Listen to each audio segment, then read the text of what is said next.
अंतरात्मन, प्रेम क्या है? जीना और जानना तो आसान, लेकिन कहना बहुत कठिन है। जैसे कोई मछली से पूछे कि सागर क्या है, तो मछली कह सकती है ये है सागर, ये रहा, चारों तरफ वही है। लेकिन कोई पूछे कि कहो क्या है, बताओ मत, तो बहुत कठिन हो जाएगा मछली को। आदमी के जीवन में भी जो श्रेष्ठ है, सुंदर है और सत्य है, उसे जिया जा सकता है, जाना जा सकता है, हुआ जा सकता है, लेकिन कहना बहुत मुश्किल है। और दुर्घटना और दुर्भाग्य यह है कि जिसमें जिया जाना चाहिए, जिसमें हुआ जाना चाहिए, उसके संबंध में मनुष्य जाति 5-6 हजार वर्ष से केवल बातें कर रही है। प्रेम की बात चल रही है, प्रेम के गीत गाए जा रहे हैं, प्रेम के भजन गाए जा रहे हैं, और प्रेम का मनुष्य के जीवन में कोई स्थान नहीं है। अगर आदमी के भीतर खोजने जाएं तो प्रेम से ज्यादा असत्य शब्द दूसरा नहीं मिलेगा। और जिन लोगों ने प्रेम को असत्य सिद्ध कर दिया है और जिन्होंने प्रेम की समस्त धाराओं को अवरुद्ध कर दिया है, और बड़ा दुर्भाग्य यह है कि लोग समझते हैं वे ही प्रेम के जन्मदाता भी हैं। धर्म प्रेम की बातें करता है, लेकिन आज तक जिस प्रकार का धर्म मनुष्य जाति के ऊपर दुर्भाग्य की भांति छाया हुआ है, उस धर्म ने ही मनुष्य के जीवन से प्रेम के सारे द्वार बंद कर दिए। और न इस संबंध में पूरब और पश्चिम में कोई फर्क है, न हिंदुस्तान में और न अमेरिका में कोई फर्क है। मनुष्य के जीवन में प्रेम की धारा प्रकट ही नहीं हो पाई, और नहीं हो पाई तो हम दोष देते हैं कि मनुष्य ही बुरा है, इसलिए नहीं प्रकट हो पाई। हम दोष देते हैं कि मन ही जहर है, इसलिए प्रकट नहीं हो पाई। मन जहर नहीं है, और जो लोग मन को जहर कहते रहे, उन्होंने ही प्रेम को जहरीला कर दिया, प्रेम को प्रकट नहीं होने दिया। मन जहर हो कैसे सकता है? इस जगत में कुछ भी जहर नहीं है। परमात्मा के सारे उपक्रम में कुछ भी विष नहीं है, सब अमृत है। लेकिन आदमी ने सारे अमृत को जहर कर लिया है, और इस जहर करने में शिक्षक, साधु, संत और तथाकथित धार्मिक लोगों का सबसे ज्यादा हाथ है। इस बात को थोड़ा समझ लेना जरूरी है, क्योंकि अगर ये बात दिखाई न पड़े तो मनुष्य के जीवन में कभी भी प्रेम भविष्य में भी नहीं हो सकेगा। क्योंकि जिन कारणों से प्रेम नहीं पैदा हो सका है, उन्हीं कारणों को हम प्रेम प्रकट करने के आधार और कारण बना रहे हैं। हालतें ऐसी हैं कि गलत सिद्धांतों को अगर हजारों वर्ष तक दोहराया जाए तो फिर हम ये भूल ही जाते हैं कि सिद्धांत गलत है, और दिखाई पड़ने लगता है कि आदमी गलत है, क्योंकि उन सिद्धांतों को पूरा नहीं कर पा रहा है। मैंने सुना है एक सम्राट के महल के नीचे से एक पंखा बेचने वाला गुजरता था और जोर से चिल्ला रहा था कि अनूठे और अद्भुत पंखे मैंने निर्मित किए। ऐसे पंखे कभी भी नहीं बनाए गए, ये पंखे कभी देखे भी नहीं गए हैं। सम्राट ने खिड़की से झांक के देखा कि कौन है जो अनूठे पंखे ले आए। सम्राट के पास सब तरह के पंखे थे, दुनिया के कोने कोने में जो मिल सकते थे। और नीचे देखा, गलियारे में खड़ा हुआ एक आदमी, साधारण 2-2 पैसे के पंखे होंगे, और चिल्ला रहा है कि अनूठे, अद्भुत। उस आदमी को ऊपर बुलाया और पूछा कि इन पंखों में क्या खूबी है, दाम क्या है इन पंखों के? उस पंखे वाले ने कहा कि महाराज, दाम ज्यादा नहीं है, पंखे को देखते हुए दाम बहुत कम है, सिर्फ 100 रुपए का पंखा है। सम्राट ने कहा 100 रुपए? ये 2 पैसे का पंखा जो बाजार में जगह जगह मिलता है, 100 रुपए दाम, क्या है इसकी खूबी? उस आदमी ने कहा खूबी ये पंखा 100 वर्ष चलता है, 100 वर्ष के लिए गारंटी है, 100 वर्ष से कम में खराब नहीं होता। सम्राट ने कहा इसको देख के तो ऐसा लगता है कि सप्ताह भी चल जाए पूरा तो मुश्किल। धोखा देने की कोशिश कर रहे हो, सरासर बेईमानी, और वो भी सम्राट के सामने। उस आदमी ने कहा आप मुझे भली भांति जानते हैं, इसी गलिहारे में रोज पंखे बेचता हूं, 100 रुपए दाम है इसके, और अगर 100 वर्ष न चले तो जिम्मेदार मैं हूं, रोज तो नीचे मौजूद होता हूं। फिर आप सम्राट हैं, आपको धोखा देके जाऊंगा कहां? वो पंखा खरीद लिया गया। सम्राट को विश्वास तो न था, लेकिन आश्चर्य भी था कि यह आदमी सरासर झूठ बोल रहा है, किस बल पर बोल रहा है। पंखा 100 रुपए में खरीद लिया गया और उससे कहा कि 7वें दिन तुम उपस्थित हो जाना। 2-4 दिन में ही पंखे की डंडी बाहर निकल गई, 7वें दिन तो वो बिल्कुल मुर्दा हो गए। लेकिन सम्राट ने सोचा कि शायद पंखे वाला आएगा नहीं, लेकिन ठीक समय पर 7वें दिन वो पंखे वाला हाजिर हो गया। उसने कहा कहो महाराज। उन्होंने कहा कहना नहीं है, ये पंखा पड़ा हुआ है टूटा हुआ, ये 7 दिन में ये गति हो गई, तुम कहते 100 वर्ष चलेगा? पागल हो या धोखेबाज क्या हो? उस आदमी ने कहा कि मालूम होता है आपको पंखा चलना नहीं आता है। पंखा तो 100 वर्ष चलता ही, पंखा तो गारंटीड है। आप पंखा झलते कैसे थे? सम्राट ने कहा और भी सुनो, अब मुझे ये भी सीखना पड़ेगा कि पंखा कैसे किया जाता है। उस आदमी ने कहा कृपा करके बताइए कि इस पंखे की गति 7 दिन में ऐसी कैसे बना दी आपने, किस भांति पंखा किया? सम्राट ने पंखा उठा के करके दिखाया कि इस भांति मैंने पंखा किया। उस आदमी ने कहा समझ गया, भूल, इस तरह पंखा नहीं किया जाता। सम्राट ने कहा और क्या रास्ता है पंखा चलने का? उस आदमी ने कहा पंखा पकड़िए सामने और सिर को हिलाइए। पंखा 100 वर्ष चलेगा, आप समाप्त हो जाएंगे लेकिन पंखा बचेगा। पंखा गलत नहीं है, आपके चलने का ढंग गलत है। यह आदमी पैदा हुआ है 5-6 हजार या 10,000 वर्ष की संस्कृति का, यह आदमी फल है, लेकिन संस्कृति गलत नहीं है, यह आदमी गलत है। आदमी मरता जा रहा है रोज, और संस्कृति की दुहाई चलती चली जाती है कि महान संस्कृति, महान धर्म, महान सब कुछ, और उसका ये फल है। आदमी उसी संस्कृति से गुजरा है और ये परिणाम है उसका। लेकिन नहीं, आदमी गलत है और आदमी को बदलना चाहिए अपने को। और कोई कहने की हिम्मत नहीं उठाता कि कहीं ऐसा तो नहीं है कि 10,000 वर्षों में जो संस्कृति और धर्म आदमी को प्रेम से नहीं भर पाए, वो संस्कृति और धर्म गलत हो। और अगर 10,000 वर्षों में आदमी प्रेम से नहीं भर पाया तो आगे कोई संभावना है इसी धर्म और इसी संस्कृति के आधार पर कि आदमी कभी प्रेम से भर जाए?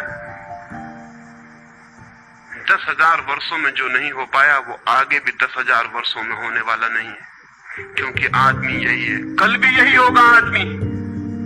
आदमी हमेशा से यही है और हमेशा यही होगा। और संस्कृति और धर्म जिनके हम नारे दिए चले जाते हैं, संतों और महात्माओं की जिनकी दुहाइयां दिए चले जाते हैं, सोचने के लिए हम तैयार नहीं कि कहीं हमारा बुनियादी चिंतन की दिशा ही तो गलत नहीं है। मैं कहना चाहता हूं कि वो गलत है और गलत सबूत है ये आदमी। और क्या सबूत होता है? एक बीज को हम बोएं और फल जहरीले और कड़वे हों तो क्या सब सिद्ध होता है? सिद्ध होता है कि वो बीज जहरीला और कड़वा रहा होगा। हालांकि बीज में पता लगाना मुश्किल है कि उससे जो फल पैदा होंगे वो कड़वे पैदा होंगे। बीज में कुछ खोजबीन नहीं की जा सकती। बीज को तोड़ो फोड़ो, कोई पता नहीं चल सकता कि इससे जो फल पैदा होंगे वो कड़वे होंगे। बीज को वो 100 वर्ष लग जाएंगे, वृक्ष होगा, बड़ा होगा, आकाश में फैलेगा, तब फल आएंगे और तब पता चलेगा कि वे कड़वे। 10,000 वर्ष में संस्कृति और धर्म के जो बीज बोए गए हैं, ये आदमी उसका फल है और ये कड़वा है और घृणा से भरा हुआ है।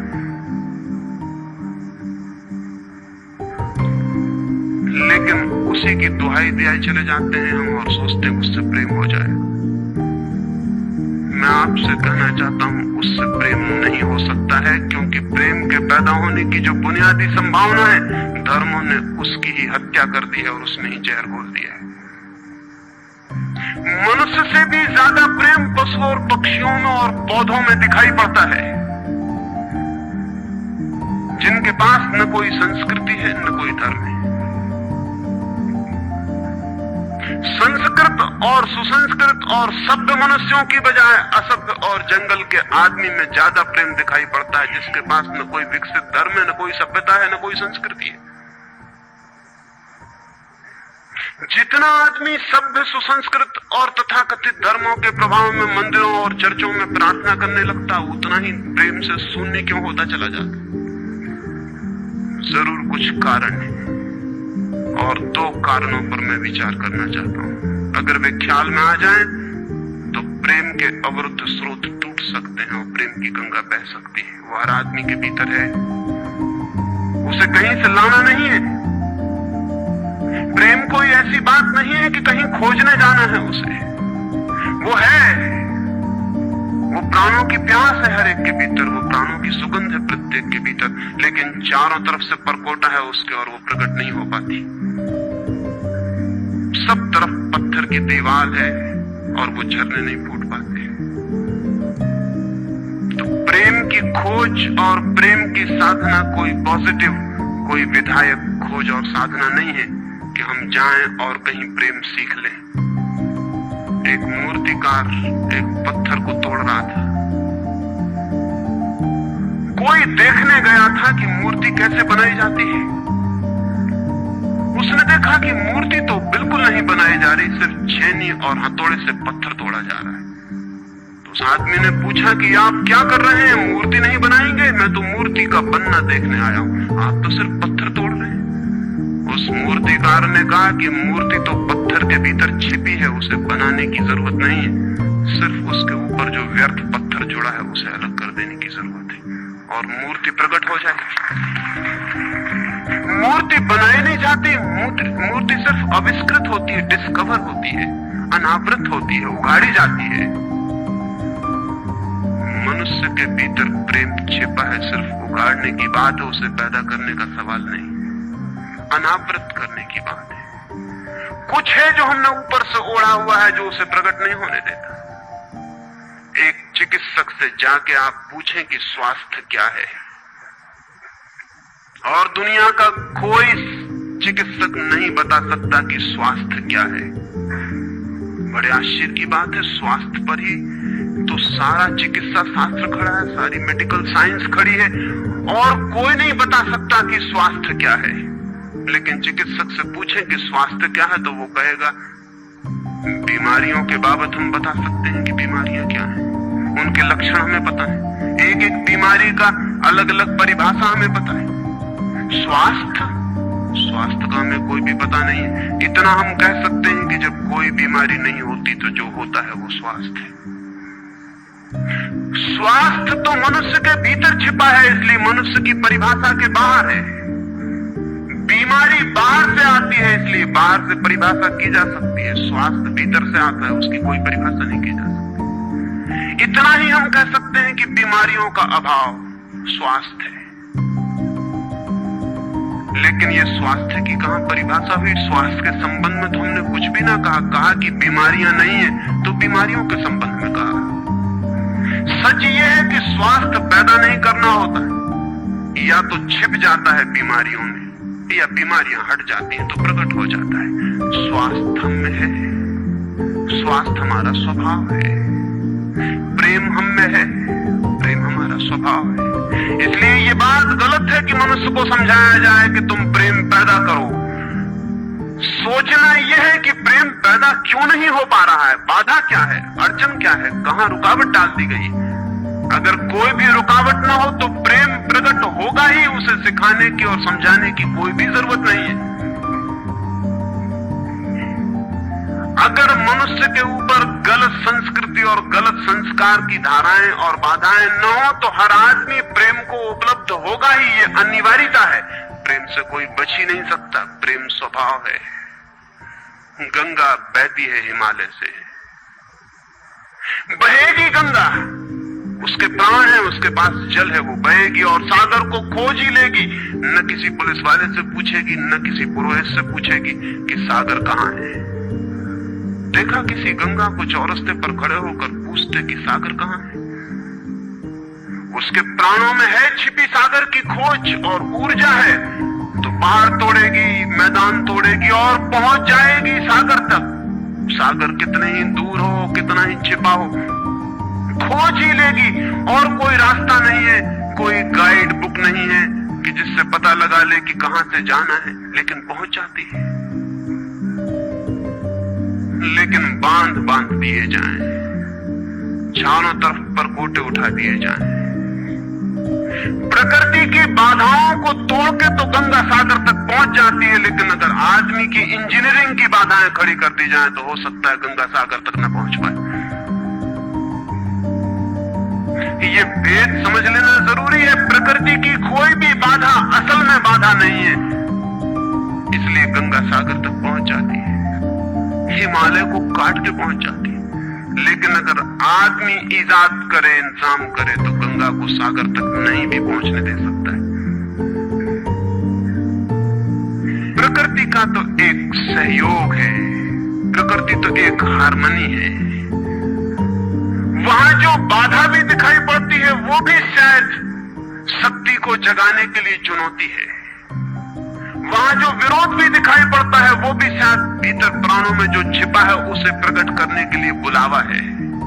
वहां शायद कोई बाधा नहीं है। वहां हम बीज को दबाते हैं जमीन में, दिखाई पड़ता है कि जमीन की एक परत बीज के ऊपर पड़ी है, बाधा दे रही, लेकिन वो बाधा नहीं दे रही।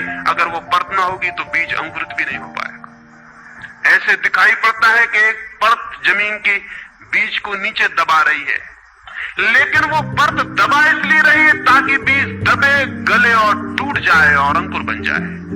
ऊपर से दिखाई पड़ता है वो जमीन बाधा दे रही, लेकिन वो जमीन मित्र है और सहयोग कर रही बीज को प्रकट करने में।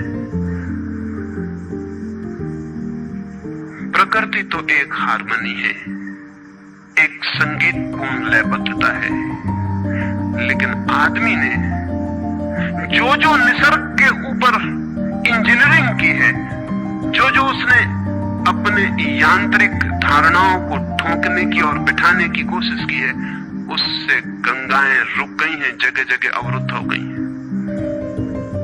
और फिर आदमी को दोष दिया जाता है। किसी बीज को दोष देने की जरूरत नहीं है।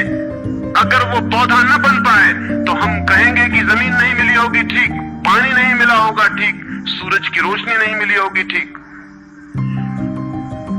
लेकिन आदमी के जीवन में खिल न पाए फूल प्रेम का तो हम कहते हैं तुम हो जिम्मेवार। और कोई नहीं कहता कि भूमि ना मिली होगी, ठीक, पानी ना मिला होगा, ठीक, सूरज की रोशनी ना मिली होगी, ठीक। इसलिए यह आदमी का पौधा अवरुद्ध रह गया, विकसित नहीं हो पाया, फूल तक नहीं पहुंच पाया। मैं आपसे कहना चाहता हूं कि बुनियादी बाधाएं आदमी ने खड़ी की हैं। प्रेम की गंगा तो बह सकती है और परमात्मा के सागर तक पहुंच सकती है।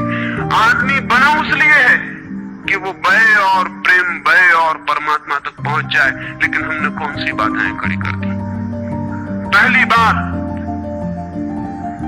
आज तक मनुष्य की सारी संस्कृतियों ने सेक्स का, काम का, वासना का विरोध किया है। इस विरोध ने मनुष्य के भीतर प्रेम के जन्म की संभावना तोड़ दी, नष्ट कर दी। इस निषेध ने, क्योंकि सच्चाई यह है कि प्रेम की सारी यात्रा का प्राथमिक बिंदु काम है, सेक्स है। प्रेम की यात्रा का जन्म गंगोत्री, जहां से गंगा पैदा होगी प्रेम की, वो सेक्स है, वो काम है। और उसके सब दुश्मन है, सारी संस्कृतियां और सारे धर्म और सारे गुरु और सारे महात्मा। तो गंगोत्री पर ही चोट कर दी, वहीं रोक दिया। पाप है काम, अधम है काम, जहर है काम। और हमने सोचा भी नहीं कि काम की ऊर्जा ही, सेक्स एनर्जी ही अंततः प्रेम में परिवर्तित होती और रूपांतरित होती। प्रेम का जो विकास है वो काम की शक्ति का ही ट्रांसफॉर्मेशन है, वो उसी का रूपांतरण है। एक कोयला पड़ा हो, और आपको ख्याल भी नहीं आएगा कि कोयला ही रूपांतरित होकर हीरा बन जाता है। हीरे और कोयले में बुनियादी रूप से कोई भी फर्क नहीं है। हीरे में भी वही तत्व है जो कोयले में, और कोयला हजारों वर्ष की प्रक्रिया से गुजर के हीरा बन जाता है। लेकिन कोयले की कोई कीमत नहीं है। उसे कोई घर में रखता भी है तो ऐसी जगह जहां दिखाई न पड़े, और हीरे को लोग छातियों पर लटका के घूमते हैं कि वो दिखाई पड़े। और हीरा और कोयला एक ही है, लेकिन कोई दिखाई नहीं पड़ता कि इन दोनों के बीच अंतर संबंध है, एक यात्रा है। कोयले की शक्ति ही हीरा बनती है, और अगर आप कोयले के दुश्मन हो गए, जो कि हो जाना बिल्कुल आसान है क्योंकि कोयले में कुछ भी नहीं दिखाई पड़ता, तो हीरे के पैदा होने की संभावना भी समाप्त हो गई, क्योंकि कोयला ही हीरा बन सकता था। सेक्स की शक्ति ही, काम की शक्ति ही प्रेम बनती है, लेकिन उसके विरोध में सारे दुश्मन हैं उसके, अच्छे आदमी उसके दुश्मन, और उसके विरोध ने प्रेम के अंकुर भी नहीं फूटने दिए, और जमीन से प्रथम से पहली सीढ़ी से नष्ट कर दिया भवन को। फिर वो हीरा नहीं बन पाता कोयला, क्योंकि उसके बनने के लिए जो स्वीकृति चाहिए, जो उसका विकास चाहिए, जो उसको रूपांतरित करने की प्रक्रिया चाहिए, उसका सवाल ही नहीं उठता। जिसके हम दुश्मन हो गए, जिसके हम शत्रु हो गए, जिससे हमारी द्वंद्व की स्थिति बन गई और जिससे हम निरंतर लड़ने लगे, अपनी ही शक्ति से आदमी को लड़ा दिया गया है, सेक्स की शक्ति से आदमी को लड़ा दिया गया है। और शिक्षाएं दी जाती हैं कि द्वंद्व छोड़ना चाहिए, कॉन्फ्लिक्ट छोड़नी चाहिए, लड़ना नहीं चाहिए। और सारी शिक्षाएं बुनियाद में सिखा रही हैं कि लड़ो, मन जहर है तो मन से लड़ो, जहर से तो लड़ना पड़ेगा। सेक्स पाप है तो उससे लड़ो, और ऊपर से कहा जा रहा है कि द्वंद्व छोड़ो। जिन शिक्षाओं के आधार पर मनुष्य द्वंद्व से भर रहा है, वही शिक्षाएं दूसरी तरफ कह रही हैं कि द्वंद्व छोड़ो। एक तरफ आदमी को पागल बनाओ और दूसरी तरफ पागल खाने खोलो कि उनका इलाज करना है। एक तरफ कीटाणु फैलाओ बीमारियों के, और फिर अस्पताल खोलो कि बीमारियों का इलाज यहां किया जाता है। एक बात समझ लेनी जरूरी है संबंध में, मनुष्य कभी भी काम से मुक्त नहीं हो सकेगा। काम उसके जीवन का प्राथमिक बिंदु है, उसी से जन्म होता है। परमात्मा ने काम की शक्ति को ही, सेक्स को ही सृष्टि का मूल बिंदु स्वीकार किया है। और परमात्मा जिसे पाप नहीं समझ रहा, महात्मा उसे पाप बता रहे हैं। अगर परमात्मा उसे पाप समझता है तो परमात्मा से बड़ा पापी इस पृथ्वी पर, इस जगत में, इस विश्व में कोई भी नहीं है। फूल खिला हुआ दिखाई पड़ रहा है, कभी सोचा है कि फूल का खिल जाना भी सेक्सुअल एक्ट है? फूल का खिल जाना भी काम की एक घटना है, वासना की एक घटना है। फूल में है क्या उसके खिल जाने में? उसके खिल जाने में कुछ भी नहीं है। वे बिंदु हैं, पराग के, वीरी के कण हैं, जिन्हें तितलियां उड़ा के दूसरे फूलों पे ले जाएंगी और नया जन्म देंगी। एक मोर नाच रहा है और कवि गीत गा रहे हैं, और संत भी देख के प्रसन्न होंगे, लेकिन उन्हें ख्याल नहीं कि नृत्य एक सेक्सुअल एक्ट है। मोर पुकार रहा है अपनी प्रेयसी को या अपने प्रेमी को, वो नृत्य किसी को रिझाने के लिए। पपीहा गीत गा रहा है, कोयल बोल रही है। एक आदमी जवान हो गया है, एक युवती सुंदर होकर विकसित हो गई है। वो सब की सब सेक्सुअल एनर्जी की अभिव्यक्तियां हैं, वो सब का सब काम का ही रूपांतरण, वो सब का सब काम की ही अभिव्यक्ति, काम की ही अभिव्यंजना है। सारा जीवन, सारी अभिव्यक्ति, सारी फ्लावरिंग काम की है, और उस काम के खिलाफ संस्कृति और धर्म आदमी के मन में जहर डाल रहे हैं, उससे लड़ाने की कोशिश कर रहे हैं। मौलिक शक्ति से मनुष्य को उलझा दिया है लड़ने के लिए, इसलिए मनुष्य दीनहीन, प्रेम से रिक्त और थोथा और नाकुछ हो गया। काम से लड़ना नहीं है, काम के साथ मैत्री स्थापित करनी है और काम की धारा को और ऊंचाइयों तक ले जाना है। किसी ऋषि ने किसी वधू को 9 वर और वधू को आशीर्वाद देते हुए कहा था कि तेरे 10 पुत्र पैदा हों और अंततः तेरा पति तेरा 11वां पुत्र हो जाए।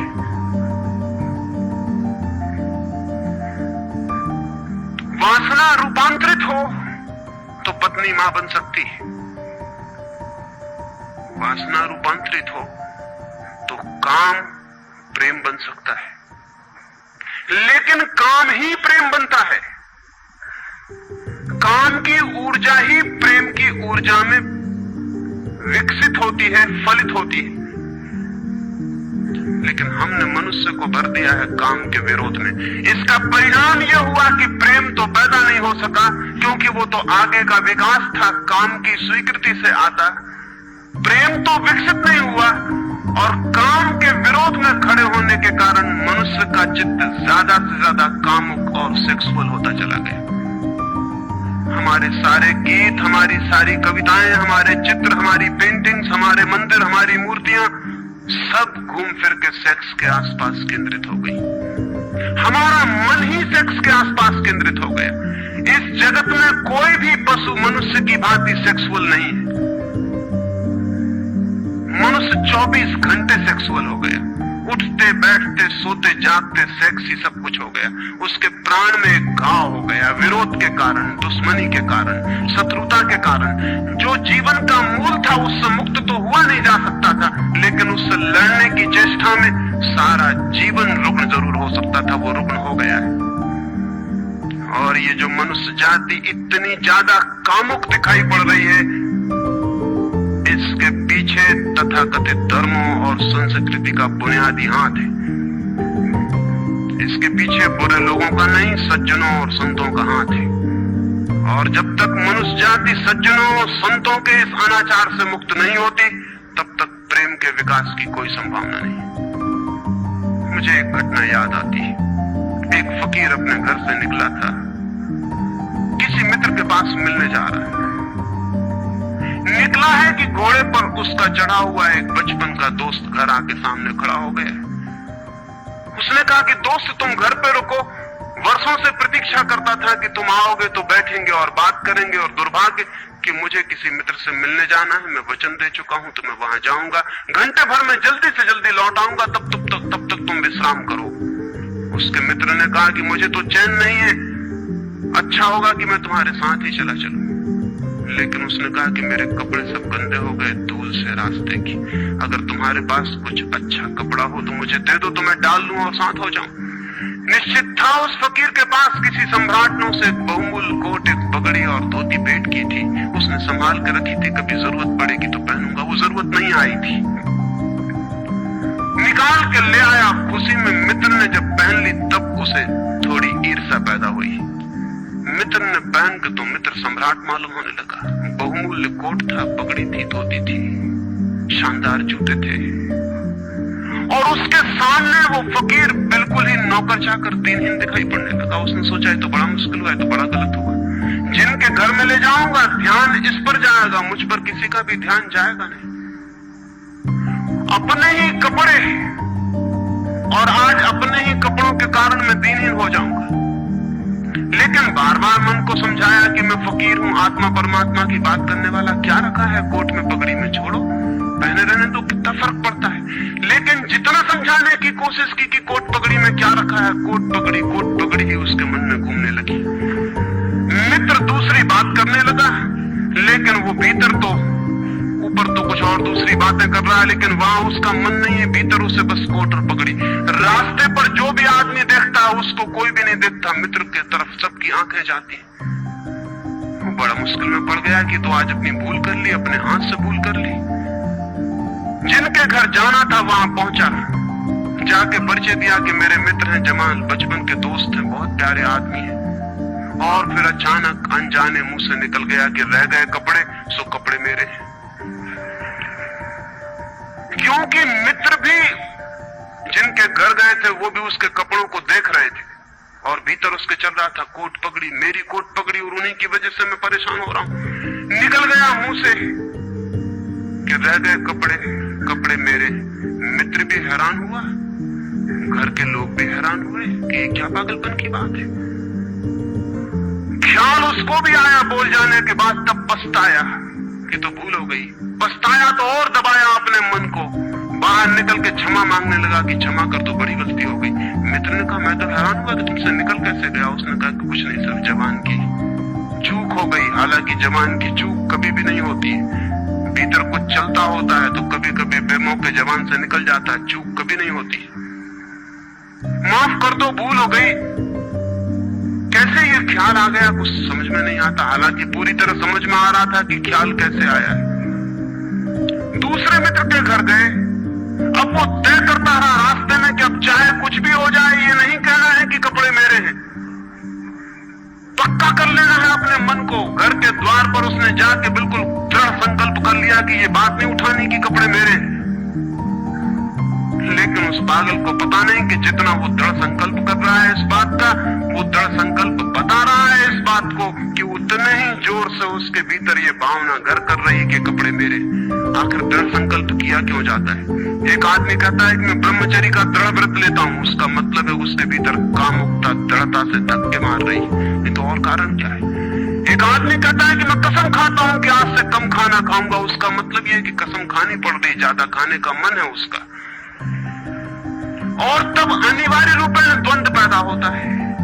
जिससे हम लड़ना चाहते हैं वही हमारी कमजोरी है, और तब द्वंद्व पैदा हो जाना स्वाभाविक है। वो लड़ता हुआ दरवाजे के भीतर गया, संभल के बोला कि मेरे मित्र हैं, लेकिन जब वो बोल रहा है तब उसको कोई नहीं देख रहा, उसके मित्र को उस घर के लोग देख रहे हैं। तब फिर उसे ख्याल आया कि मेरा कोट, मेरी पगड़ी। उसने कहा कि दृढ़ता से कसम खाई है, इसकी बात नहीं उठानी। मेरा क्या है कपड़ा लत्ता? कपड़े लत्ते किसी के होते हैं, ये तो सब संसार है, ये तो सब माया है। लेकिन ये सब समझा रहा है, लेकिन असलियत तो बाहर से भीतर, भीतर से बाहर हो रही। समझाया कि मेरे मित्र हैं, बचपन के दोस्त हैं, बहुत प्यारे आदमी हैं, रह गए कपड़े, कपड़े उन्हीं के हैं, मेरे नहीं हैं। पर घर के लोगों को ख्याल आया कि कपड़े उन्हीं के हैं, मेरे नहीं हैं। आज तक ऐसा परिचय कभी देखा नहीं गया था। बाहर निकल के क्षमा मांगने लगा कि बड़ी भूल हुई जा रही, मैं क्या करूं क्या ना करूं, ये क्या हो गया है मुझे। आज तक मेरी जिंदगी में कपड़ों ने इस तरह से मुझे नहीं पकड़ा था, किसी को नहीं पकड़ा। लेकिन अगर तरकीब उपयोग में करें तो कपड़े पकड़ ले सकते हैं। मित्र ने कहा मैं जाता नहीं तुम्हारे साथ, पर वो हाथ जोड़ने लगा कि नहीं ऐसा मत करो, जीवन भर के लिए दुख रह जाएगा कि मैंने क्या दुर्व्यवहार किया। अब मैं कसम खा के कहता हूं कि कपड़ों की बात ही नहीं उठानी। मैं बिल्कुल भगवान की कसम खाता हूं कि कपड़ों की बात नहीं उठानी। और कसम खाने वालों से हमेशा सावधान रहना जरूरी है, क्योंकि जो भी कसम खाता है उसके भीतर उस कसम से भी मजबूत कोई बैठा है जिसके खिलाफ वो कसम खा रहा है। और वो जो भीतर बैठा है वो ज्यादा भीतर है, कसम ऊपर है और बाहर है। कसम चेतन मन से खाई गई है और जो भीतर बैठा है वो अचेतन की परतों तक समाया हुआ है। अगर मन के 10 हिस्से कर दें तो कसम एक हिस्से ने खाई है, 9 हिस्से उल्टा भीतर खड़ा हुआ है। ब्रह्मचर्य की कसम एक हिस्सा खा रहा है मन का, और 9 हिस्सा परमात्मा की दुआई दे रहा है। वो जो परमात्मा ने बनाया है वो उसके लिए कहा चला जा रहा है, कहे चला जा रहा है। गए तीसरे मित्र के घर, अब उसने बिल्कुल ही अपनी सांसों तक पे संयम कर रखा है। संयमी आदमी बड़े खतरनाक होते हैं, क्योंकि उनके भीतर ज्वालामुखी उबल रहा है और ऊपर से वो संयम साधे हुए हैं। और इस बात को स्मरण रखना कि जिस चीज को साधना पड़ता है, साधने में इतना श्रम लग जाता है कि साधना पूरे वक्त हो नहीं सकती, फिर शिथिल होना पड़ेगा, विश्राम करना पड़ेगा। अगर मैं जोर से मुट्ठी बांध लूं तो कितनी देर बांधे रख सकता हूं? 24 घंटे। जितने जोर से बांधूंगा उतने ही जल्दी थक जाऊंगा और मुट्ठी खुल जाएगी। जिस चीज में भी श्रम करना पड़ता है, जितना ज्यादा श्रम करना पड़ता है उतने जल्दी थकान आ जाती, शक्ति खत्म हो जाती और उल्टा होना शुरू हो जाता। मुट्ठी बांधी जितने जोर से उतने ही जल्दी मुट्ठी खुल जाएगी।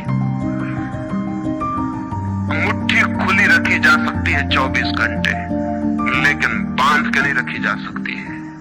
जिस काम में श्रम पड़ता है उस काम को आप जीवन नहीं बना सकते, कभी सहज नहीं हो सकता वो काम। श्रम पड़ेगा, फिर विश्राम का वक्त आएगा ही।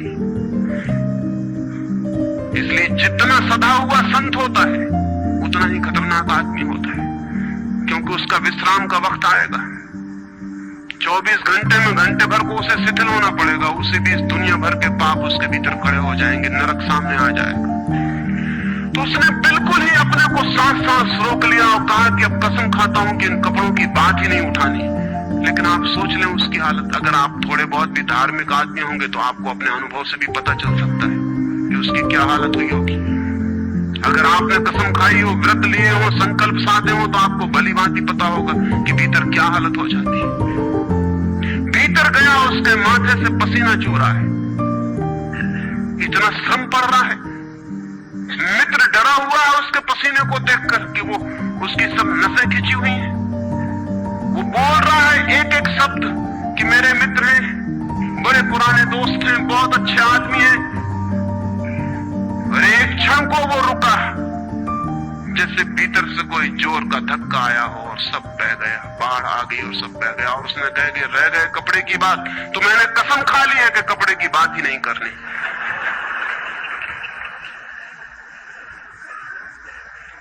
ये जो इस आदमी के साथ हुआ वो पूरी मनुष्य जाति के साथ सेक्स के संबंध में हो गया है। सेक्स को ऑब्सेशन बना दिया, सेक्स को रोग बना दिया, घाव बना दिया और सब विषाक्त कर दिया, सब विषाक्त कर दिया। छोटे छोटे बच्चों को समझाया जा रहा कि सेक्स पाप है, लड़कियों को समझाया जा रहा, लड़कों को समझाया जा रहा कि सेक्स पाप है। फिर ये लड़की जवान होगी, ये लड़का जवान होगा, इनकी शादियां होंगी और सेक्स की दुनिया शुरू होगी और इन दोनों के भीतर ये भाव है कि ये पाप है। और फिर कहा जाएगा स्त्री को कि पति को परमात्मा मान। जो पाप में ले जा रहा उसको परमात्मा कैसे माना जा सकता? ये कैसे संभव है कि जो पाप में घसीट रहा है वो परमात्मा हो? और उस लड़के को कहा जाएगा, उस युवक को कहा जाएगा कि तेरी पत्नी है, तेरी साथनी है, तेरी संगी है। लेकिन जो नरक में ले जा रही, शास्त्रों में लिखा कि स्त्री नरक का द्वार है। ये नरक का द्वार, संगी और साथनी, ये मेरा आधा अंग, ये नरक की तरफ जाता हुआ आधा अंग मेरा, ये इसके साथ कौन सा सामंजस्य बन सकता है? सारे दुनिया का दाम्पत्य जीवन नष्ट किया है इस शिक्षा ने। और जब दंपति का जीवन नष्ट हो जाए तो प्रेम की कोई संभावना नहीं रही, क्योंकि जब पति और पत्नी प्रेम न कर सके एक दूसरे को, जो कि अत्यंत सहज और नैसर्गिक प्रेम है, तो फिर कौन और किसको प्रेम कर सकेगा? इस प्रेम को बढ़ाया जा सकता है कि पत्नी और पति का प्रेम इतना विकसित हो, इतना उदात्त हो, इतना ऊंचा बने कि धीरे धीरे बांध तोड़ दे और दूसरों तक फैल जाए। ये हो सकता है, लेकिन इसको समाप्त ही कर दिया जाए, तोड़ ही दिया जाए, विषाक्त कर दिया जाए, तो फैलेगा क्या, बढ़ेगा क्या? रामानुज एक गांव में ठहरे थे और एक आदमी ने आके कहा कि मुझे परमात्मा को पाना है। तो उन्होंने कहा कि तूने कभी किसी को प्रेम किया है? उस आदमी ने कहा, इस झंझट में मैं कभी पड़ा ही नहीं, प्रेम वगैरह की झंझट मैंने की, मुझे तो परमात्मा को खोजना है। रामानुज ने कहा, तूने कभी झंझट ही नहीं की प्रेम की? उसने कहा, मैं बिल्कुल सच कहता हूं आपसे।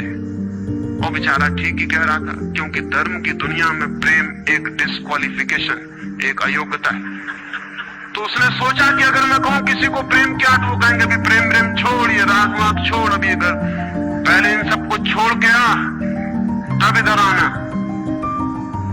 तो उस बेचारे ने किया भी हो तो वो कहता गया कि मैंने नहीं किया, नहीं किया। ऐसा कौन आदमी होगा जिसने थोड़ा बहुत प्रेम नहीं किया हो? रामानुज ने तीसरी बार पूछा कि तू कुछ तो बता, थोड़ा बहुत भी, कभी भी किसी को? उसने कहा, माफ करिए, आप क्यों बात बात वही बात पूछे चले जा रहे हैं? मैंने प्रेम की तरफ आंख उठा के नहीं देखा, मुझे तो परमात्मा को खोजना है। तो रामानुज ने कहा, मुझे क्षमा कर, तू कहीं और खोज, क्योंकि मेरा अनुभव यह है कि अगर तूने किसी को प्रेम किया हो तो उस प्रेम को फिर इतना बड़ा जरूर किया जा सकता है कि वो परमात्मा तक पहुंच जाए। लेकिन अगर तूने प्रेम ही नहीं किया तो तेरे पास कुछ है ही नहीं जिसको बड़ा किया जा सके, बीज ही नहीं है तेरे पास जो वृक्ष बन सके। तो तू जा कहीं और पूछ। और जब पति और पत्नी में प्रेम ना हो, जिस पत्नी ने अपने पति को प्रेम ना किया हो और जिस पति ने अपनी पत्नी को प्रेम ना किया हो, वे बेटों को, बच्चों को प्रेम कर सकते हैं तो आप गलती में हैं। पत्नी उसी मात्रा में बेटे को प्रेम करेगी जिस मात्रा में उसने अपने पति को प्रेम किया है, क्योंकि ये बेटा पति का ही फल है, उसका ही प्रतिफलन है, उसका ही रिफ्लेक्शन है। ये इस बेटे के प्रति जो प्रेम होने वाला है वो उतना ही होगा जितना उसने पति को चाहा और प्रेम किया हो। ये पति की ही मूर्ति है जो फिर नई होकर वापस लौट आई है। अगर पति के प्रति प्रेम नहीं है तो बेटे के प्रति प्रेम सच्चा कभी भी नहीं हो सकता। और अगर बेटे को प्रेम नहीं किया गया, पालना पोसना और बड़ा कर देना प्रेम नहीं है, तो बेटा मां को कैसे प्रेम कर सकता है, बाप को कैसे प्रेम कर सकता है? वो जो यूनिट है जीवन का परिवार, वो विषाक्त हो गया है सेक्स को दूषित कहने से, कंडेम करने से, निंदित करने से, और परिवार ही फैलकर पूरा जगत है, पूरा विश्व है। और फिर हम कहते हैं कि प्रेम बिल्कुल दिखाई नहीं पड़ता। प्रेम कैसे दिखाई पड़ेगा? हालांकि हर आदमी कहता है कि मैं प्रेम करता हूं, मां कहती है, पत्नी कहती है, बाप कहता है, भाई कहता है, बहन कहती है, मित्र कहते हैं कि हम प्रेम करते हैं। सारी दुनिया में हर आदमी कहता है कि हम प्रेम करते हैं, और दुनिया में इकट्ठा देखो तो प्रेम कहीं दिखाई ही नहीं पड़ता। इतने लोग अगर प्रेम करते तो दुनिया में तो प्रेम की वर्षा हो जानी चाहिए थी, प्रेम के फूल ही फूल खिल जाने चाहिए थे, प्रेम के दिए ही दिए जल जाते, घर घर प्रेम का दिया होता तो दुनिया में इकट्ठी इतनी रोशनी होती प्रेम की। लेकिन वहां तो घृणा की रोशनी दिखाई पड़ती है, क्रोध की रोशनी दिखाई पड़ती है, युद्धों की रोशनी दिखाई पड़ती है, प्रेम का तो कोई पता नहीं चलता। झूठी है ये बात, और ये झूठ जब तक हम मानते चले जाएंगे तब तक सत्य की दिशा में खोज भी नहीं हो सकती। कोई किसी को प्रेम नहीं कर रहा है, और जब तक काम के निसर्ग को परिपूर्ण आत्मा से स्वीकृति नहीं मिलती तब तक कोई किसी को प्रेम कर भी नहीं सकता है। मैं आपसे कहना चाहता हूं कि काम दिव्य है, डिवाइन है। सेक्स की शक्ति परमात्मा की शक्ति है, ईश्वर की शक्ति है। इसीलिए तो उससे ऊर्जा पैदा होती है और नया जीवन विकसित होता है। वही तो सबसे रहस्यपूर्ण शक्ति है, वही तो सबसे ज्यादा मिस्टीरियस फोर्स है। उससे दुश्मनी छोड़ दें। अगर आप चाहते हैं कि कभी आपके जीवन में प्रेम की वर्षा हो जाए, उससे दुश्मनी छोड़ दें, उसे आनंद से स्वीकार करें, उसकी पवित्रता को स्वीकार करें, उसकी धन्यता को स्वीकार करें और खोजें उसमें और गहरे, तो आप हैरान हो जाएंगे। जितनी पवित्रता से काम की स्वीकृति होगी उतना ही काम पवित्र होता चला जाता है, और जितनी अपवित्रता और पाप की दृष्टि से काम से विरोध होगा, काम उतना ही पापपूर्ण और कुरूप होता चला जाता है। जब कोई अपनी पत्नी के पास ऐसे जाए जैसे कोई मंदिर के पास जाता है, जब कोई पत्नी अपने पति के पास ऐसे जाए जैसे सच में कोई परमात्मा के पास जाता है, क्योंकि जब दो प्रेमी काम से निकट आते हैं, जब वे संभोग से गुजरते हैं, तब सच में ही वे परमात्मा के मंदिर के निकट से गुजर रहे हैं। वहीं परमात्मा काम कर रहा है उनकी उस निकटता में, वहीं परमात्मा की सृजन शक्ति काम कर रही है। और मेरी अपनी दृष्टि यह है कि मनुष्य को समाधि का, ध्यान का जो पहला अनुभव मिला हो कभी भी मनुष्य के इतिहास में, तो वो संभोग के क्षण में मिला है और कभी नहीं। संभोग के क्षण में ही पहली बार ये स्मरण आया है आदमी को कि इतने आनंद की वर्षा हो सकती है। और जिन्होंने सोचा, जिन्होंने मेडिटेट किया, जिन लोगों ने काम के संबंध पर और मैथुन पर चिंतन किया और ध्यान किया, उन्हें यह दिखाई पड़ा कि काम के क्षण में, मैथुन के क्षण में, संभोग के क्षण में मन विचारों से शून्य हो जाता है। एक क्षण को मन के सारे विचार रुक जाते हैं, और वो विचारों का रुक जाना और वो मन का ठहर जाना ही आनंद की वर्षा का कारण होता है। तब उन्हें सीक्रेट मिल गया, राज मिल गया कि अगर मन को विचारों से मुक्त किया जा सके किसी और विधि से भी, तो भी इतना ही आनंद मिल सकता है। और तब समाधि और योग की सारी व्यवस्थाएं विकसित हुई, जिनमें ध्यान और सामायिक और मेडिटेशन और प्रेयर, इनकी सारी व्यवस्थाएं विकसित हुई। इन सब के मूल में संभोग का अनुभव है। और फिर मनुष्य को अनुभव हुआ कि बिना संभोग में जाए भी चित्त शून्य हो सकता है, और जो रस की अनुभूति संभोग में हुई थी वो बिना संभोग के भी बरस सकती है। फिर संभोग क्षणिक हो सकता है, क्योंकि शक्ति और ऊर्जा का वो निकास और बहाव है, लेकिन ध्यान सतत हो सकता है।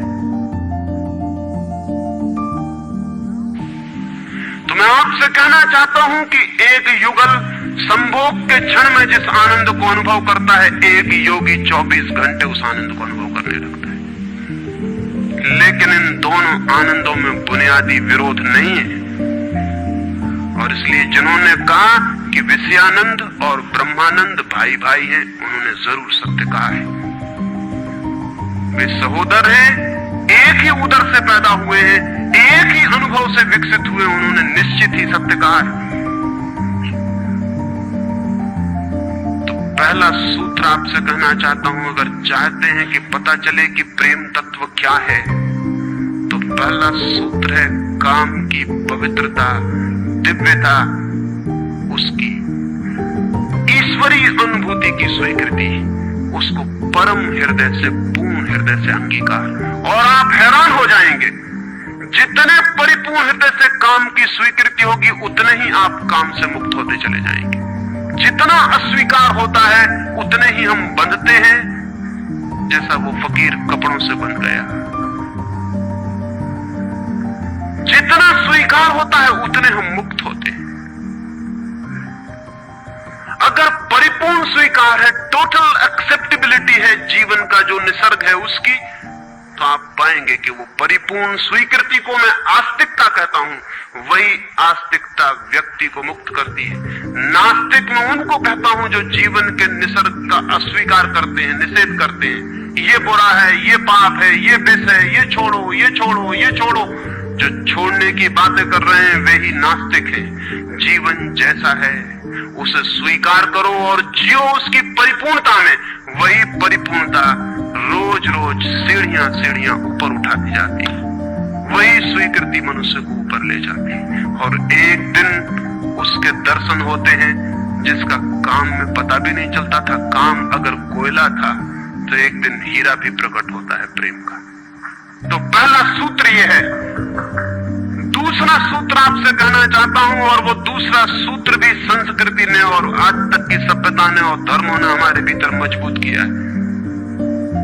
दूसरा सूत्र भी स्मरणीय है, क्योंकि पहला सूत्र तो काम की ऊर्जा को प्रेम बना देगा, और दूसरा सूत्र द्वार की तरह रोके हुए है उस ऊर्जा को बहने से, वो बह नहीं पाएगी।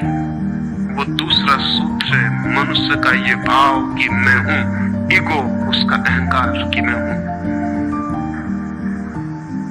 बुरे लोग तो कहते ही हैं कि मैं हूं, अच्छे लोग और जोर से कहते हैं कि मैं हूं, और मुझे स्वर्ग जाना है और मोक्ष जाना है और मुझे ये करना है और मुझे वो करना है। लेकिन वो मैं खड़ा हुआ है वहां भीतर। और जिस आदमी का मैं जितना मजबूत है, उतना ही उस आदमी की सामर्थ्य दूसरे से संयुक्त हो जाने की कम हो जाती है। क्योंकि मैं एक दीवार है, एक घोषणा है कि मैं हूं। मैं की घोषणा कह देती है तुम हो, मैं हूं, दोनों के बीच फासला है। फिर मैं कितना ही प्रेम करूं और आपको अपनी छाती से लगा लूं, लेकिन फिर भी हम दो हैं। छातियां कितनी ही निकट आ जाएं, फिर भी बीच में फासला है। मैं हूं, तुम हो। इसलिए निकटतम अनुभव भी निकट नहीं ला पाते। शरीर पास बैठ जाते हैं, आदमी दूर दूर बने रह जाते हैं। जब तक भीतर मैं बैठा हुआ है, तब तक दूसरे का भाव नष्ट नहीं होता। शास्त्र ने कहीं एक अद्भुत वचन कहा है कि दी अदर इज हेल। वो जो दूसरा है वही नरक है। लेकिन शास्त्र ने ये नहीं कहा कि why the other is other. वो दूसरा क्यों है? वो दूसरा इसलिए है कि मैं हूं, और जब तक मैं हूं तब तक दुनिया में हर चीज दूसरी है, अन्य है, भिन्न है। और जब तक भिन्नता है तब तक प्रेम का अनुभव नहीं हो सकता। प्रेम है एकात्म का अनुभव। प्रेम है इस बात का अनुभव कि गिर गई दीवार और दो ऊर्जाएं मिल गई और संयुक्त हो गई। प्रेम है इस बात का अनुभव कि एक व्यक्ति और दूसरे व्यक्ति की सारी दीवारें गिर गई और प्राण संयुक्त हुए, मिले और एक हो गए। जब यही अनुभव एक व्यक्ति और समस्त के बीच फलित होता है तो उस अनुभव को मैं कहता हूं परमात्मा, और जब दो व्यक्तियों के बीच फलित होता है तो उसे मैं कहता हूं प्रेम। अगर मेरे और किसी दूसरे व्यक्ति के बीच ये अनुभव फलित हो जाए कि हमारी दीवारें गिर जाएं, हम किसी भीतर के तल पर एक हो जाएं, एक संगीत, एक धारा, एक प्राण, तो ये अनुभव है प्रेम। और अगर ऐसा ही अनुभव मेरे और समस्त के बीच घटित हो जाए कि मैं विलीन हो जाऊं और सब और मैं एक हो जाऊं, तो ये अनुभव है परमात्मा। इसलिए मैं कहता हूं प्रेम है सीढ़ी और परमात्मा है उस यात्रा की अंतिम मंजिल। ये कैसे संभव है कि दूसरा मिट जाए? जब तक मैं न मिटूं तब तक दूसरा कैसे मिट सकता है? वो दूसरा पैदा किया है मेरे मैं की प्रतिध्वनि ने। जितने जोर से मैं चिल्लाता हूं कि मैं, उतने ही जोर से वो दूसरा पैदा हो जाता है। वो दूसरी प्रतिध्वनि है, उस तरफ इको हो रही मेरे मैं की। और ये अहंकार, ये ईगो द्वार पर दीवार बन के खड़ी है। और मैं है क्या? कभी सोचा आपने कि ये मैं है क्या? आपका हाथ है मैं, आपका पैर है, आपका मस्तिष्क है, आपका हृदय है, क्या है आपका मैं? अगर आप एक क्षण भी शांत होकर भीतर खोजने जाएंगे कि कहां है मैं, कौन सी चीज है मैं, तो आप एकदम हैरान रह जाएंगे। भीतर कोई मैं खोजे से मिलने को नहीं। जितना गहरा खोजेंगे उतना ही पाएंगे भीतर एक सन्नाटा और शून्य है। वहां कोई आई नहीं, वहां कोई मैं नहीं, वहां कोई ईगो नहीं। एक भिक्षु नागसेन को एक सम्राट मिलिंद ने निमंत्रण दिया था कि तुम आओ दरबार में। तो जो राजदूत गया था निमंत्रण देने, उसने नागसेन को कहा कि भिक्षु नागसेन, आपको बुलाया है सम्राट मिलिंद ने, मैं निमंत्रण देने आया हूं। तो नागसेन कहने लगा मैं चलूंगा जरूर, लेकिन एक बात विनय कर दूं, पहले ही कह दूं कि भिक्षु नागसेन जैसा कोई है नहीं। ये केवल एक नाम है, काम चलाऊ नाम है। आप कहते हैं तो मैं चलूंगा जरूर, लेकिन ऐसा कोई आदमी कहीं है नहीं।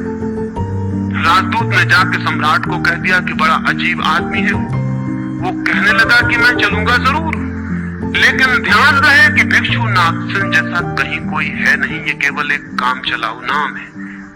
सम्राट ने कहा अजीब सी बात है, जब वो कहता है मैं चलूंगा, आएगा वो आया भी रथ पर बैठकर।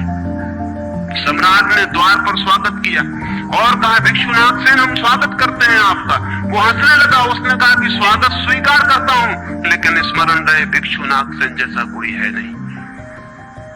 सम्राट कहने लगा बड़ी पहेली की बातें करते हैं आप। अगर आप नहीं हैं तो कौन है? कौन आया है यहाँ? कौन स्वीकार कर रहा है स्वागत? कौन दे रहा है उत्तर? नागसेन मुड़ा और उसने कहा कि देखते हैं सम्राट मिलिंद, ये रथ खड़ा है जिस पर मैं आया। सम्राट ने कहा ये रथ है। तो भिक्षु नागसेन पूछने लगा, घोड़ों को निकाल के अलग कर लिया जाए। घोड़े अलग कर लिए गए और उसने पूछा सम्राट से ये घोड़े रथ हैं? सम्राट ने कहा घोड़े कैसे रथ हो सकते हैं? घोड़े अलग कर दिए गए।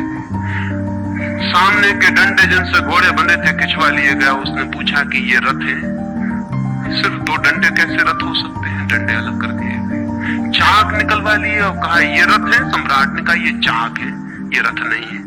और एक एक अंग रथ का निकलता चला गया और एक एक अंग पर सम्राट को कहना पड़ा कि नहीं ये रथ नहीं है। फिर आकर पीछे शून्य बच गया, वहां कुछ भी न बचा। भिक्षु नागसेन पूछने लगा रथ कहां है अब? रथ कहां है अब? और जितनी चीजें मैंने निकाली तुमने कहा ये भी रथ नहीं, ये भी रथ नहीं, ये भी रथ नहीं, अब रथ कहां है? तो सम्राट चौंक के खड़ा रह गया। रथ पीछे बचा भी नहीं था और जो चीजें निकल गई थी उनमें कोई रथ था भी नहीं। तो भिक्षु कहने लगा समझे आप, रथ एक जोड़ था। रथ कुछ चीजों का संग्रह मात्र था। रथ का अपना होना नहीं है कोई, ईगो नहीं है कोई। रथ एक जोड़ है। आप खोजें कहां है आपका मैं, और आप पाएंगे कि अनंत शक्तियों के एक जोड़ है। मैं कहीं भी नहीं है। और एक एक अंग आप सोचते चले जाएं तो तो एक एक अंग समाप्त होता चला जाता है, फिर पीछे शून्य रह जाता है। उसी शून्य से प्रेम का जन्म होता है, क्योंकि वो शून्य आप नहीं है, वो शून्य परमात्मा है। एक गांव में एक आदमी ने मछलियों की एक दुकान खोली थी, बड़ी दुकान थी। उस गांव में पहली दुकान थी, तो उसने एक बहुत खूबसूरत तख्ती बनवाई और उस पर लिखाया फ्रेश फिश सोल्ड हियर, यहां ताजी मछलियां बेची जाती। पहले ही दिन दुकान खुली और एक आदमी आया और कहने लगा फ्रेश फिश सोल्ड हियर, ताजी मछलियां, कहीं बासी मछलियां भी बेची जाती हैं? ताजी लिखने की क्या जरूरत? दुकानदार ने सोचा कि बात तो ठीक है, इससे और व्यर्थ बासे का भी ख्याल पैदा होता है। उसने फ्रेश अलग कर दिया, ताजा अलग कर दिया। तख्ती रह गई फिश सोल्ड हियर, मछलियां बेची जाती हैं, मछलियां यहां बेची जाती। दूसरे दिन एक बूढ़ी औरत आई और उसने कहा कि मछलियां यहां बेची जाती हैं, सोल्ड हियर, कहीं और कहीं भी बेचते हो? उस आदमी ने कहा ये हियर बिल्कुल फिजूल है। उसने तख्ती पर एक शब्द और अलग कर दिया, रह गया फिश सोल्ड। तीसरे दिन एक आदमी आया, वो कहने लगा फिश सोल्ड, मछलियां बेची जाती हैं, मुफ्त भी देते हो क्या? आदमी ने कहा ये सोल्ड भी बेकार। उस सोल्ड को भी अलग कर दिया। अब रह गई वहां तख्ती फिश। एक बुद्ध आया और कहने लगा फिश, अंधे को भी मील भर दूर से बांस मिल जाती है, ये तख्ती काहे के लिए लटकाई हुई है यहां? फिश भी चली गई, खाली तख्ती रह गई वहां। और एक आदमी आया और उसने कहा ये तख्ती किस लिए लगाई है, इससे दुकान पे आड़ पड़ती। वो तख्ती भी चली गई, वहां कुछ भी नहीं रह गया। इलिमिनेशन होता गया, एक एक चीज हटती चली गई, पीछे जो शेष रह गया शून्य।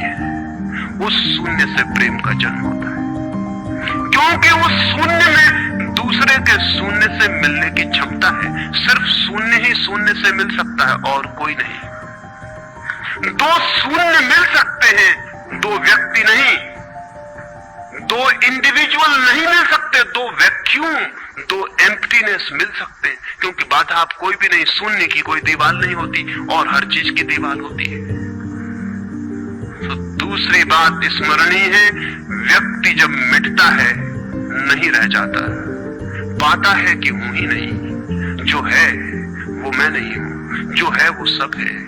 तब द्वार गिरता है, दीवार टूटती है और तब वो गंगा बहती है जो भीतर छिपी है और तैयार है। वो शून्य की प्रतीक्षा कर रही है कि कोई शून्य हो जाए तो उससे बह उठूं। हम एक कुआं खोदते हैं, पानी भीतर है, पानी कहीं से लाना नहीं होता, लेकिन बीच में मिट्टी पत्थर पड़े हैं, उनको निकाल के बाहर कर देते हैं। करते क्या है हम?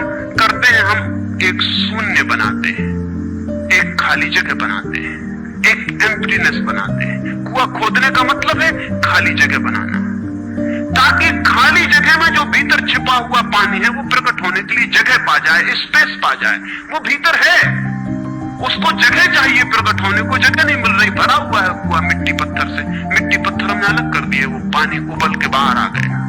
आदमी के भीतर प्रेम भरा हुआ है, स्पेस चाहिए, जगह चाहिए जहां वो प्रकट हो जाए। और हम भरे हुए हैं अपने मैं से।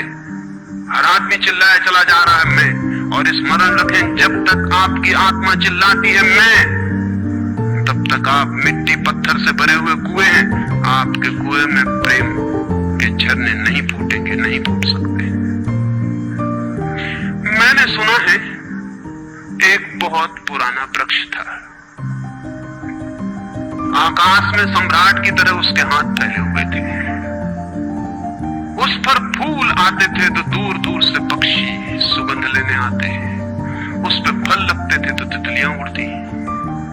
उसकी छाया, उसके फैले हाथ, हवाओं में उसका वो खड़ा रूप आकाश में बड़ा सुंदर था। एक छोटा बच्चा उसकी छाया में रोज खेलने आता था। उस बड़े वृक्ष को उस छोटे बच्चे से प्रेम हो गया। बड़ों को छोटों से प्रेम हो सकता है, अगर बड़ों को पता ना हो कि हम बड़े हैं। वृक्ष को कोई पता नहीं था कि मैं बड़ा हूं। ये पता सिर्फ आदमी को होता है, इसलिए उसका प्रेम हो गया। अहंकार हमेशा अपने से बड़ों को प्रेम करने की कोशिश करता है। अहंकार हमेशा अपने से बड़ों से संबंध जोड़ता है। प्रेम के लिए कोई बड़ा छोटा नहीं, जो आ जाए उसी से संबंध जुड़ जाता है। और एक छोटा सा बच्चा खेलता आता था उस वृक्ष के पास, उस वृक्ष का उससे प्रेम हो गया। लेकिन वृक्ष की शाखाएं ऊपर थी, बच्चा छोटा था, तो वृक्ष अपनी शाखाएं उसके लिए नीचे झुका था ताकि वो फल तोड़ सके, फूल तोड़ सके। प्रेम हमेशा झुकने को राजी है, अहंकार कभी भी झुकने को राजी नहीं। अहंकार के पास जाएंगे तो अहंकार के हाथ और ऊपर उठ जाएंगे ताकि आप उन्हें छू न सके, क्योंकि जिसे छू लिया जाए वो छोटा आदमी है। जिसे न छुआ जा सके, दूर सिंहासन पर दिल्ली में हो, वो आदमी बड़ा आदमी है। वो वृक्ष के शाखाएं नीचे झुकाती जब वो बच्चा खेलता हुआ आता, और जब बच्चा उसके फूल तोड़ लेता तो वृक्ष बहुत खुश होता, उसके प्राण आनंद से भर जाते। प्रेम जब भी कुछ दे पाता है तब खुश हो जाता है, अहंकार जब भी कुछ ले पाता है तभी खुश होता है। फिर वो बच्चा बड़ा होने लगा, वो कभी उसकी छाया में सोता, कभी उसके फल खाता, कभी उसके फूलों का ताज बना के पहनता और जंगल का सम्राट हो जाता है। प्रेम के फूल जिसके पास भी बरसते हैं वही सम्राट हो जाता है, और जहां भी अहंकार गिरता है वहीं सब अंधकार हो जाता है, आदमी दीन और दरिद्र हो जाता है। वो लड़का फूलों का ताज पहनता और नाचता, और वृक्ष बहुत खुश होता, उसके प्राण आनंद से भर जाते, हवाएं सनसनाती और वो गीत गाता। फिर लड़का और बड़ा हुआ, वो वृक्ष के ऊपर भी चढ़ने लगा, उसकी शाखाओं से झूलने भी लगा, वो उसकी शाखाओं पर विश्राम भी करता, और वृक्ष बहुत आनंदित होता। प्रेम आनंदित होता है जब प्रेम किसी के लिए छाया बन जाता है। अहंकार आनंदित होता है जब किसी की छाया छीन लेता है। लेकिन लड़का बड़ा होता चला गया, दिन बढ़ते चले गए। जब लड़का बड़ा हो गया तो उसे और दूसरे काम भी दुनिया में आ गए, महत्वाकांक्षाएं आ गई, उसे परीक्षाएं पास करनी थी, उसे मित्रों को जीतना था। वो फिर कभी कभी आता, कभी नहीं भी आता, लेकिन वृक्ष उसकी प्रतीक्षा करता कि वो आए, वो आए। उसके सारे प्राण पुकारते कि आओ आओ। प्रेम निरंतर प्रतीक्षा करता है कि आओ आओ। प्रेम एक प्रतीक्षा है, एक अवेटिंग है। लेकिन वो कभी आता, कभी नहीं आता, तो वृक्ष उदास हो जाता है। प्रेम की एक ही उदासी है, जब वो बांट नहीं पाता तो उदास हो जाता है, जब वो दे नहीं पाता तो उदास हो जाता है। और प्रेम की एक ही धन्यता है कि जब वो बांट देता है, लुटा देता है, तो आनंदित हो जाता है। फिर लड़का और बड़ा होता चला गया, और वृक्ष के पास आने के दिन कम होते चले गए। जो आदमी जितना बड़ा होता चला जाता है महत्वाकांक्षा के जगत में, प्रेम के निकट आने की सुविधा उतनी ही कम होती चली जाती है। उस लड़के की एम्बिशन, महत्वाकांक्षा बढ़ रही थी, कहां वृक्ष, कहां जाना। फिर एक दिन वहां से निकलता था तो वृक्ष ने उसे कहा, सुनो। हवाओं में उसकी आवाज गूंजी कि सुनो, तुम आते नहीं, मैं प्रतीक्षा करता हूं, मैं तुम्हारे लिए प्रतीक्षा राह करता हूं, राह देखता हूं, बाट जोता हूं। उस लड़के ने कहा, क्या है तुम्हारे पास जो मैं आऊं? मुझे रुपए चाहिए। हमेशा अहंकार पूछता है कि क्या है तुम्हारे पास जो मैं आऊं। अहंकार मांगता है कि कुछ हो तो मैं आऊं, न कुछ हो तो आने की कोई जरूरत नहीं। अहंकार एक प्रयोजन है, एक पर्पस है। प्रयोजन पूरा होता हो तो मैं आऊं, अगर कोई प्रयोजन न हो तो आने की जरूरत क्या है। और प्रेम निष्प्रयोजन है, प्रेम का कोई प्रयोजन नहीं। प्रेम अपने में ही अपना प्रयोजन है, वो बिल्कुल पर्पसलेस है। वृक्ष तो चौंक गया, उसने कहा कि तुम तभी आओगे जब मैं कुछ तुम्हें दे सकूं। मैं तुम्हें सब दे सकता हूं, क्योंकि प्रेम कुछ भी रोकना नहीं चाहता। जो रोक ले वो प्रेम नहीं है। अहंकार रोकता है, प्रेम तो बेशर्त दे देता है। लेकिन रुपए मेरे पास नहीं है, ये रुपए तो सिर्फ आदमी की इजाद है, वृक्षों ने ये बीमारी नहीं पाली है। उस वृक्ष ने कहा, इसलिए तो हम इतने आनंदित होते हैं, इतने फूल खिलते हैं, इतने फल लगते हैं, इतनी बड़ी छाया होती है, हम इतना नाचते हैं आकाश में, हम इतने गीत गाते हैं, पक्षी हम पर आते हैं और संगीत का कलरव करते हैं, क्योंकि हमारे पास रुपए नहीं है। जिस दिन हमारे पास भी रुपए हो जाएंगे, हम भी आदमी जैसे दीनहीन मंदिरों में बैठ के सुनेंगे कि शांति कैसे पाई जाए, प्रेम कैसे पाया जाए। नहीं, हमारे पास रुपए नहीं है। तो उसने कहा फिर मैं क्या हूं तुम्हारे पास? जहां रुपए है मुझे वहां जाना पड़ेगा, मुझे रुपयों की जरूरत है। अहंकार रुपया मांगता है क्योंकि रुपया शक्ति है, अहंकार शक्ति मांगता है। उस वृक्ष ने बहुत सोचा, फिर उसे ख्याल आया तो तुम एक काम करो, मेरे सारे फलों को तोड़ के ले जाओ और बेच दो तो शायद रुपए मिल जाए। और उस लड़के को भी ख्याल आया, वो चढ़ा और उसने सारे फल तोड़ डाले, कच्चे भी गिरा डाले, शाखाएं भी टूटी, पत्ते भी टूटे, लेकिन वृक्ष बहुत खुश हुआ, बहुत आनंदित हुआ। टूट के भी प्रेम आनंदित होता है, अहंकार पाके भी आनंदित नहीं होता, पाके भी दुखी होता है। और वो लड़के ने तो धन्यवाद भी नहीं दिया पीछे लौटकर, लेकिन उस वृक्ष को पता भी नहीं चला, उसे तो धन्यवाद मिल गया इसी में कि उसने उसके प्रेम को स्वीकार किया और उसके फलों को ले गया और बाजार में बेचा। लेकिन फिर वो बहुत दिनों तक नहीं आया, उसके पास रुपए थे और रुपयों से रुपए पैदा करने की वो कोशिश में लग गया था, वो भूल गए। वर्ष बीत गए और वृक्ष उदास है और उसके प्राणों में रस बह रहा है कि वो आए उसका प्रेमी और उसके रस को ले जाए, जैसे किसी माँ के स्तन में दूध भरा हो और उसका बेटा खो गया और उसके सारे प्राण तड़प रहे हो कि उसका बेटा कहाँ है, जिसे वो खोजे, जो उसे हल्का कर दे, निर्भर कर दे। ऐसे वो वृक्ष के प्राण पीड़ित होने लगे कि वो आए आए आए, उसकी सारी आवाज यही गूंजने लगी कि आओ। बहुत दिनों बाद वो आया, वो लड़का तो प्रौढ़ हो गया था। वृक्ष ने उससे कहा कि आओ मेरे पास, मेरे आलिंगन में आओ। उसने कहा छोड़ो ये बकवास, ये बचपन की बातें। अहंकार प्रेम को पागलपन समझता है, बचपन की बातें समझता है। उस वृक्ष ने कहा आओ मेरी डालियों से झूलो, नाचो। उसने कहा छोड़ो ये फिजूल की बातें, मुझे एक मकान बनाना है, मकान दे सकते हो तुम? वृक्ष ने कहा मकान? हम तो बिना मकान के ही रहते हैं, मकान में तो सिर्फ आदमी रहता है, दुनिया में और कोई मकान में नहीं रहता, सिर्फ आदमी रहता है। सो देखते हो आदमी की हालत, मकान में रहने वाले आदमी की हालत, उसके मकान जितने बड़े होते जाते हैं आदमी उतना छोटा होता चला जाता। हम तो बिना मकान के रहते हैं।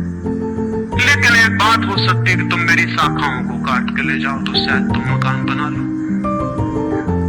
और वो प्रौढ़ कुल्हाड़ी लेकर आ गया और उसने उस वृक्ष की शाखाएं काट डाली। वृक्ष एक ठूंठ रह गया नंगा, लेकिन वृक्ष बहुत आनंदित था। प्रेम सदा आनंदित है, चाहे उसके अंग भी कट जाए, लेकिन कोई ले जाए, कोई ले जाए, कोई बांट ले, कोई सम्मिलित हो जाए, साझीदार हो जाए। और उस लड़के ने तो पीछे लौट के भी नहीं देखा, उसने मकान बना लिया।